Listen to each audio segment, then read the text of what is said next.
20 और 21 दिसंबर का समय आपके लिए कैसा रहेगा, किस मामले में बढ़िया, किस मामले में खराब रहेगा।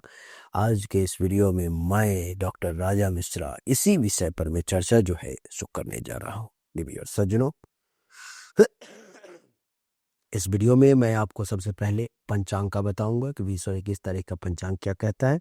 उसमें 3-4 मूलभूत बातें बताऊंगा, जिसमें जैसे कि तिथि, शुभ समय, राहु काल और दिशाशूल, फिर एक एक करके राशिफल बताऊंगा। तो आइए 20 और 21 तारीख के पंचांग को समझ लेते हैं।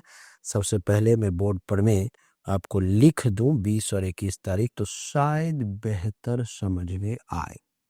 20 और 21 दिसंबर की कहानी है। ये दिसंबर 2025। 20 तारीख को अमावस्या तिथि है, मूल नक्षत्र है और शनिवार का दिन है। चंद्रमा धनु राशि में रहेंगे। शुभ समय अभिजीत मुहूर्त जो है 20 तारीख को 11:57 AM से 12:39 PM तक। मैं लिख देता हूं यहां पर मैं कब का है।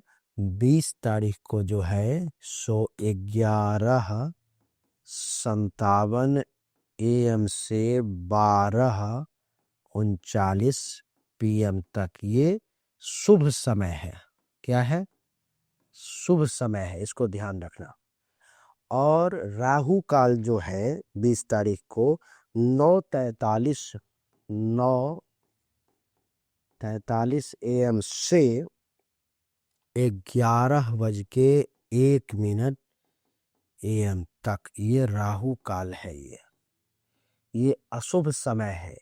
और दिशाशूल जो है सो पूर्व दिशा की तरफ है। पूर्व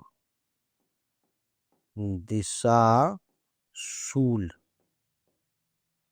इस चीज को आपको विशेष ध्यान रखना है। ये 20 तारीख को शुभ समय देख लो आप। शुभ समय 11:57 AM से 12:39 PM तक शुभ समय। राहु काल 9:43 AM से 11:01 AM तक ये राहु काल है। और पूर्व दिशा में दिशाशूल है, यानी कि इसकी यात्रा नहीं करनी है आपको। 21 तारीख की जो कहानी है वो आपको बता दूं कि प्रतिपदा तिथि है, रविवार का दिन है, चंद्रमा धनु राशि में है। और शुभ समय जो है सो यही 11:57 हो जा करके ये 11:58 हो जाएगा। 1 मिनट इसमें प्लस हो जाएगा, तो 11:58 AM से 12:39 PM तक का है। और राहु काल जो है 4:11 AM से राहु काल हो जाएगा 21 तारीख को। मैं यहाँ लिख देता हूँ, चलो 21 तारीख को राहु काल हो जाएगा 4:11, 4:11 PM से 5:28, 5:28 PM तक। ये नोट कर लो आप, ये 21 तारीख का ये राहु काल है। ये राहु काल, राहु काल। और दिशाशूल जो है,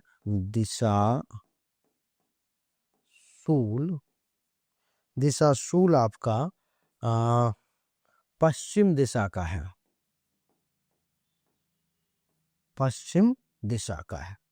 तो ये 2-3 चीजों को आपको विशेष ध्यान रखना है 20-21 तारीख में, नहीं तो समस्याओं का सामना करना पड़ेगा। यानी कि 20 तारीख को आपको कोई भी शुभ काम 11:57 AM से 12:39 PM तक कर सकते हो, और 21 तारीख को 11:58 AM से 12:39 PM तक, यानी कि सेम ही टाइम है। राहु काल 20 तारीख को 9:43 यानी कि 43 AM से 11:01 AM तक है। इसमें कोई काम के लिए बाहर नहीं निकलने का प्रयास करना है। और 21 तारीख को 4:11 PM से 5:28 PM तक राहु काल है, तो ये समय शुभ नहीं है। दिशाशूल पूर्व दिशा की तरफ है 20 तारीख को, तो पूर्व दिशा की यात्रा नहीं करनी है। और 21 तारीख को पश्चिम दिशा में दिशाशूल है, तो पश्चिम दिशा की यात्रा करना ठीक नहीं। आइए अब चर्चा को आरंभ करें और जानने का प्रयास करें कि आपके लिए आखिर ये समय कैसा रहने वाला है। सबसे पहले हमें निर्माण करना होगा कुंडली का। तो आइए हम एक कुंडली का निर्माण करें।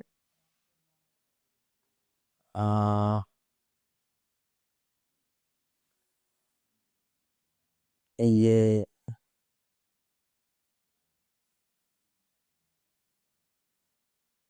कुंडली का निर्माण कर लिया हमने। अब इसमें हमें प्रत्येक राशि के बारे में चर्चा करनी है। तो आइए प्रत्येक राशि के बारे में चर्चा करते हैं। सबसे पहली चर्चा जो है सो मेष राशि की करेंगे। तो मेष राशि वालों के लिए चंद्रमा का प्रवेश जो है सो कुंडली के नवम भाव में है। तो क्या होगा? मेष राशि वालों को भाग्य का उदय और धर्म कर्म में रुचि जो है सो जागृत होगी। यात्राओं से आपको लाभ मिलने के योग हैं, गुरुजनों का सहयोग मिलेगा और आशीर्वाद प्राप्ति का भी योग बन रहा है। आध्यात्मिक प्रवृत्ति में आपकी वृद्धि इस समय में होने जा रही है। इस समय में आप आध्यात्म में विशेष ध्यान देने जा रहे हो, ये आप समझ लो। मैं इसके बाद बात करूंगा देवी और सज्जनों वृषभ राशि की। वृषभ राशि वालों के लिए जो है सो कुंडली के अष्टम भाव में चंद्रमा का प्रवेश होगा, जो ये दर्शा रहा है गुप्त चिंताओं और रहस्यों का समय है। ये स्वास्थ्य का ध्यान रखना चाहिए आपको। अनजाने खर्च या दुर्घटना की संभावना जो है सो भी मैं देख पा रहा हूं। मानसिक अशांति और भय इन 2 दिनों में आपको परेशान कर सकता है, इसलिए सावधान।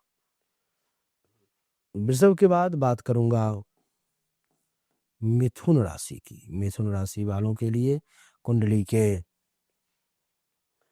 सप्तम भाव में प्रवेश है चंद्रमा का, जो ये दर्शा रहा है कि इस समय मतभेद की संभावना दिखाई दे रही है। तो सावधान। ऐसे व्यापारिक साझेदारों से आपको लाभ मिलेगा। जीवन साथी से सहयोग और प्रेम प्राप्ति का योग है। दाम्पत्य जीवन में सुख की भी प्राप्ति आपको जरूर होगी। मिथुन के बाद बात करूंगा कर्क राशि की। कर्क राशि वालों के लिए कुंडली के छठे भाव में प्रवेश है चंद्रमा का, जो ये दर्शा रहा है कि विवाद या कोर्ट कचहरी से आपको सावधान रहना चाहिए। कामकाज में अड़चने आएंगी आपको। मानसिक तनाव और खर्च बढ़ सकता है आपका। शत्रु और रोग से भी आपको कष्ट प्राप्ति के योग में देख पा रहा हूं। कर्क के बाद बात करूंगा सिंह राशि की। सिंह राशि वालों के लिए कुंडली के पंचम भाव में चंद्रमा का प्रवेश है, जो ये दर्शा रहा है कि सृजनात्मक कार्यों में आपकी रुचि जो है इस समय में बढ़ने वाली है। संतान से सुख और गर्भधारण के योग हैं। प्रेम संबंधों में प्रगति भी देखने को मिलेगी। बुद्धि और अध्ययन में सफलता भी मिलने के योग बन रहे हैं। सिंह के बाद बात करूंगा कन्या राशि की। कन्या राशि वालों के लिए कुंडली के चतुर्थ भाव में प्रवेश है चंद्रमा का, जो ये दर्शा रहा है देवी और सज्जनों की इस समय में घरेलू वातावरण आपका अनुकूल रहेगा। मानसिक चिंता, लेकिन कभी कभी हल्की चिंता तो परेशान करेगी, लेकिन फिर भी आपकी शांति जो है भंग नहीं होगी। भूमि, वाहन और गृह संबंधी कार्यों में सफलता और प्रगति के योग हैं। घर परिवार और माता से सुख में। कन्या के बाद बात करूंगा तुला राशि की। तुला राशि वालों के लिए तीसरे भाव में चंद्रमा का प्रवेश है, जो ये दर्शा रहा है कि शत्रुओं पर विजय का योग है। कार्यों में प्रगति के योग है। छोटी यात्राओं से भी लाभ के योग है। भाई बहनों से भी आपको सहयोग मिलेगा। साहस और पराक्रम में भी वृद्धि के योग में देख पा रहा हूं। तुला के बाद बात करूंगा वृश्चिक राशि की। वृश्चिक राशि वालों के लिए कुंडली के द्वितीय भाव में प्रवेश है चंद्रमा का, जो ये दर्शाता है कि कभी कभी अधिक बोलने से आपको समस्याओं का सामना करना पड़ सकता है, और इससे आप बोलेंगे बहुत मीठा। भोजन पाने की इच्छा आप में अधिक रहेगी। परिवार में सुख और शांति की प्राप्ति होगी। धन लाभ की भी संभावना जो है सो दिखाई दे रही है। वृश्चिक के बाद बात करूंगा धनु राशि की। धनु राशि वालों के लिए कुंडली के प्रथम भाव में प्रवेश है चंद्रमा, जो ये दर्शा रहा है कि शारीरिक स्फूर्ति, सौंदर्य और आकर्षण में वृद्धि के योग है। नए काम की शुरुआत होगी। यात्राएं और सम्मान की भी प्राप्ति होगी। मन प्रसन्न रहेगा। आत्मविश्वास भी आपका जो है इस समय में खूब बढ़ा हुआ रहेगा।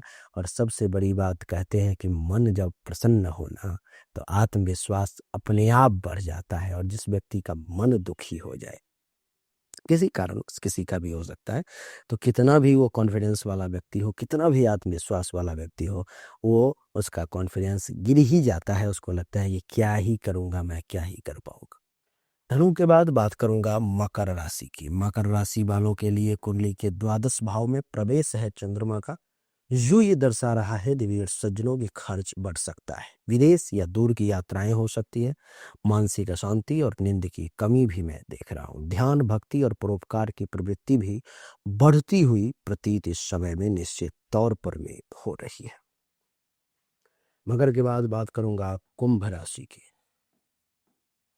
कुंभ राशि वालों के लिए कुंडली के जो है सो एकादश भाव में प्रवेश है चंद्रमा का, जो ये दर्शा रहा है कि सामाजिक प्रतिष्ठा में वृद्धि होगी, धन की प्राप्ति और नई योजनाओं से इस लाभ मिलने के योग है। मित्रों और शुभ चिंतकों का सहयोग भी मिलेगा, लाभ और इच्छाओं की पूर्ति भी जरूर होगी।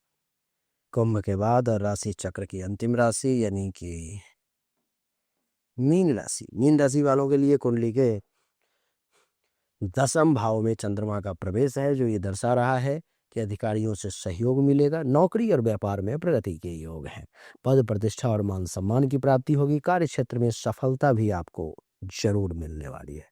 देवी और सज्जनों, यही थी मेष से लेकर मीन तक की कहानी, जो हमने आपको बताने का प्रयास किया कि ये 2 दिन आपके लिए कैसा रहने वाला है। उम्मीद करता हूँ अच्छा लगा होगा, पसंद आया होगा।